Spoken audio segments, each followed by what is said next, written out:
বিভিন্ন হতাশা, বিভিন্ন আশাভঙ্গ হওয়ার মধ্য দিয়ে আমাদের এই পর্যন্ত জার্নিটা এই পর্যন্ত এসেছি আমরা। এই পর্যন্ত এসেও এখনো পর্যন্ত দেশের অবস্থা খুব একটা স্থিতিশীল নয়। আপনারা জানেন নানা জায়গা থেকে ষড়যন্ত্র হচ্ছে, নানা মহল চক্রান্ত করছে, কেউ দিল্লির প্রেসক্রিপশনে, কেউ ওয়াশিংটনের প্রেসক্রিপশনে।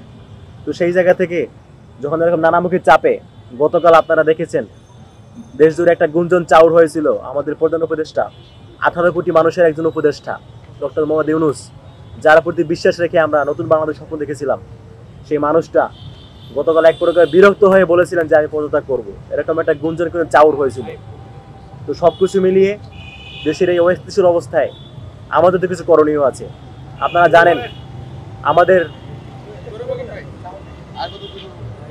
জানেন আমাদের সামর্থ্য কম, কিন্তু আমাদের ইচ্ছার জায়গাটা অনেক বেশি।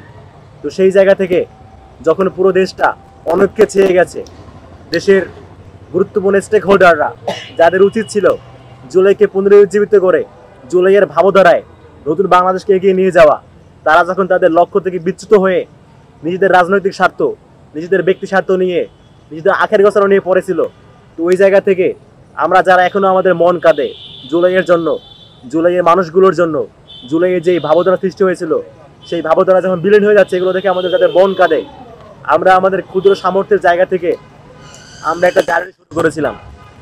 জুলাইয়ের সমস্ত স্টেক হোল্ডার যারা আছে এখনো ছড়িয়ে ছিটিয়ে, যারা এখনো জুলাইকে ধারণ করে, তাদের সকলকে ঐক্যবদ্ধ করে আরেকবার আমরা প্রত্যয় নিয়েছিলাম যে আমরা আরেকবার লড়াই করি, আমরা আরেকবার আমাদের জুলাইয়ের ভাবধারা ফিরিয়ে আনার চেষ্টা করি।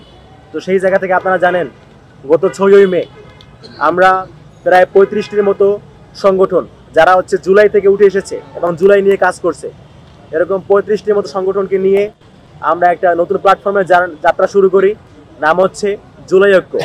তো সেই 35টি সংগঠন থেকে আজকে আমাদের এই 23শে মে এসে এই পর্যন্ত আমাদের প্ল্যাটফর্মে সংগঠিত সংগঠনের সংখ্যা প্রায় 80 ছাড়িয়েছে এবং আরও যোগ হচ্ছে। এবং আমরা আশাবাদী যে আমরা সমস্ত দেশে যারা এই জুলাইকে ধারণ করে, জুলাইয়ের শক্তি, আমরা সকলকে আমাদের এই প্ল্যাটফর্মের অধীনে ঐক্যবদ্ধ করব।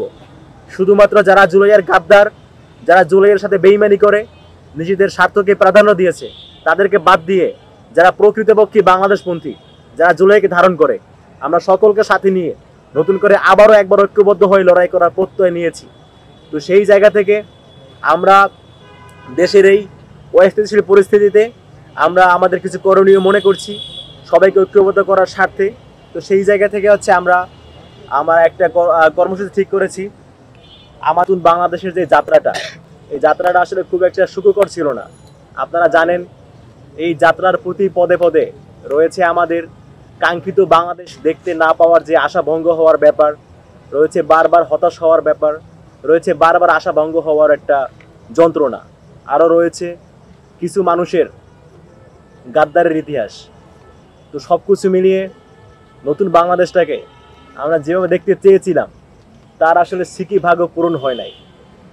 আপনারা জানেন জুলাইতে বাংলাদেশে একটা অপূর্ব জাতীয় ঐক্য হয়েছিল। দেশের সকল সংগঠন, সকল রাজনৈতিক দল, সকল মহল, সকল গ্রুপ, তারা তাদের যে ব্যক্তিগত স্বার্থ বা দলীয় স্বার্থ, এগুলোকে কম্প্রোমাইজ করে সবার আগে প্রাধান্য দিয়েছিল দেশের স্বার্থকে। তো এরকম একটা জায়গা থেকে জুলাইতে আমাদের মধ্যে একটা অপূর্ব ঐক্য হয়েছিল যে সবার আগে বাংলাদেশ, দেশের প্রশ্নে কোনো আপোষ নয়, কোনো দলীয় স্বার্থ নয়, কোনো ব্যক্তিগত স্বার্থ নয়। তো আমাদের যে অপূর্ব ঐক্য, আমাদের যাত্রা শুরু হওয়ার কথা ছিল 5ই আগস্টের পর থেকে, কিন্তু নানা ঘটনায়, নানা চক্রান্তে, নানা ষড়যন্ত্রের বলি হয়ে আমাদের নতুন বাংলাদেশটা আমাদের সম্মুখে যেই রকম একটা আশা আকাঙ্ক্ষার প্রতীক হয়ে দাঁড়িয়েছিল, তার প্রত্যাশা পূরণের জায়গায় তার আসলে প্রাপ্তি খুবই অল্প আসলে। আমরা যেমনটা চেয়েছিলাম তার আসলে কিছুই পাই নাই।